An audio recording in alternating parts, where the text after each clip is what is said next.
Olá, irmãos. Estou de volta para a gente terminar a segunda carta de Paulo aos Coríntios. Hoje é o último capítulo. Nós vamos terminar essa carta, a segunda carta de Paulo aos Coríntios. É o capítulo 13 que termina essa carta, amém? Em segunda a gente começa Gálatas. Vamos orar então para a gente dar início a essa live. Pai querido e Pai amado, graças te dou por esse início de noite, que a gente tenha uma noite abençoada, que a gente tenha certeza da Tua presença em nossas vidas, Pai. Que a gente entenda que é somente através de oração e leitura da palavra é que vamos estar alinhados e aliançados a Ti, buscando somente a Tua vontade.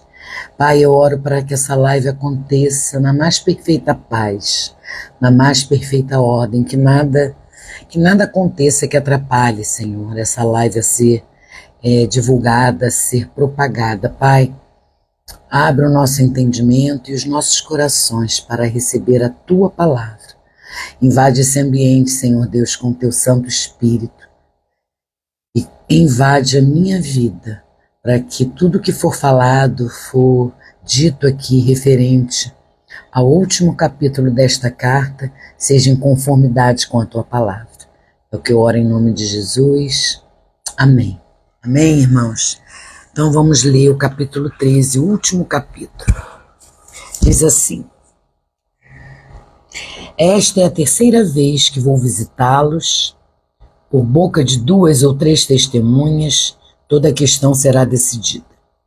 Já o disse anteriormente e digo de novo, como fiz quando estive presente pela segunda vez.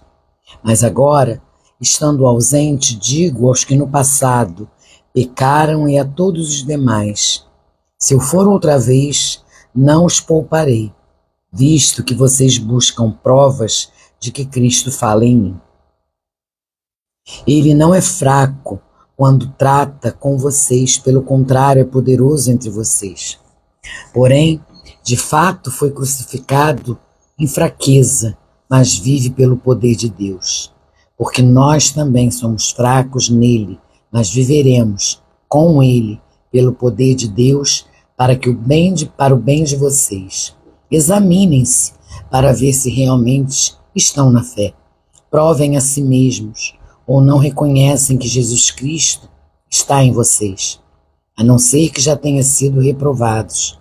Mas espero que reconheçam que nós não fomos reprovados. Estamos orando a Deus para que vocês não façam mal algum, não para que simplesmente pareça que nós somos aprovados, mas que vocês façam o bem, mesmo que pareça que nós fomos reprovados. Porque nada podemos contra a verdade, senão a favor da verdade. Porque nos alegramos quando nós estamos fracos e vocês estão fortes. E a nossa oração é esta: que vocês sejam aperfeiçoados. Portanto, escrevo estas coisas, estando ausente, para que, estando presente, não venha a usar de rigor, segundo a autoridade que o Senhor me deu, para edificação e não para destruição. Quanto ao mais, irmãos, a Deus, procurem aperfeiçoar-se, consolem uns aos outros, tenham o mesmo modo de pensar, vivam em paz, e o Deus de amor e de paz estará com vocês. Saúdem uns aos outros com um beijo santo. Todos os santos mandam saudações. A graça do Senhor Jesus Cristo e o amor de Deus e a comunhão do Espírito Santo estejam com todos vocês. Amém, aleluia.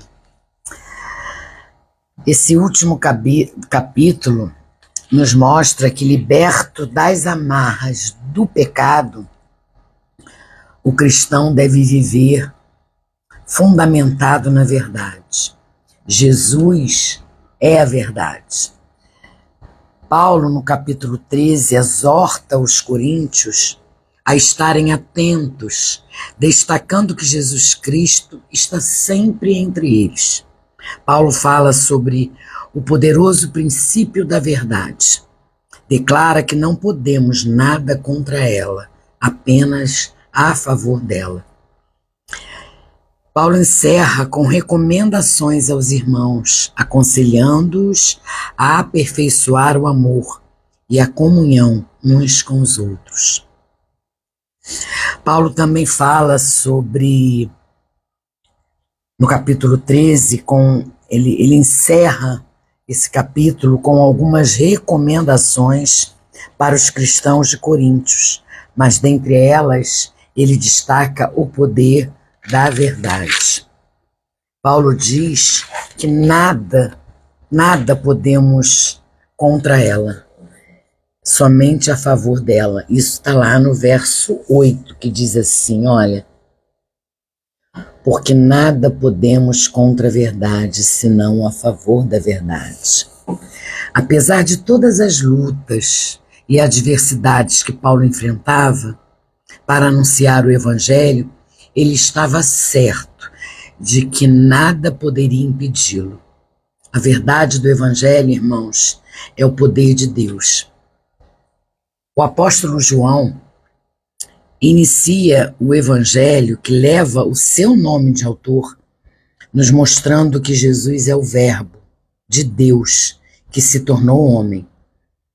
O termo grego para o verbo é logos, e dentre os seus significados está a palavra.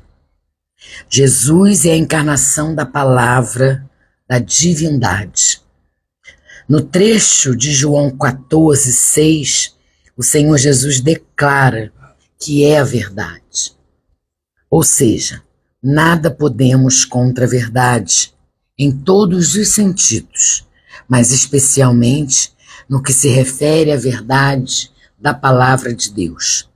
Ela é absoluta e representa a vontade de Deus, do Deus eterno sobre nós, seres viventes. Todos os decretos e desígnios de Deus se revelam por meio da palavra, se revelam por meio da verdade de sua palavra. Todos os decretos e desígnios de Deus se revelam por meio da verdade de sua palavra. Sendo assim, precisamos guardá-la em nosso coração, praticá-la e compartilhá-la com aqueles que estão ao nosso redor.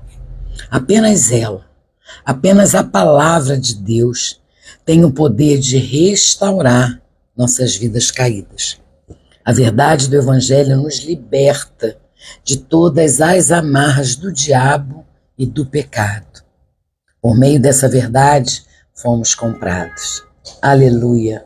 Aleluia por essa segunda carta de Paulo aos Coríntios. Amém, meus irmãos? Então terminamos toda a carta e segunda-feira eu retorno com a leitura de Gálatas, começando no capítulo 1. Amém? Vamos orar então. Senhor Deus, obrigada por essa leitura, obrigada por esse ensinamento, obrigada por essa reflexão. Obrigada, Senhor, porque a Tua palavra é viva. Obrigada porque a Tua palavra é lâmpada para os meus pés e luz para o meu caminho. Obrigada, Senhor. Continua nos abençoando, continua conosco, continua falando conosco através da Tua palavra. Ah, Senhor, nós chamamos que o Seu Santo Espírito reine em nossas vidas, que Ele seja o único e verdadeiro em nossas vidas. Pai, eu Te louvo, eu Te amo, a Ti toda a honra e toda a glória. Cuida dos meus irmãos, cuida, Pai, dos Seus filhos, é o que eu oro em nome de Jesus. Amém. Amém, meus irmãos. Deus abençoe infinitamente vocês. Fiquem com Deus.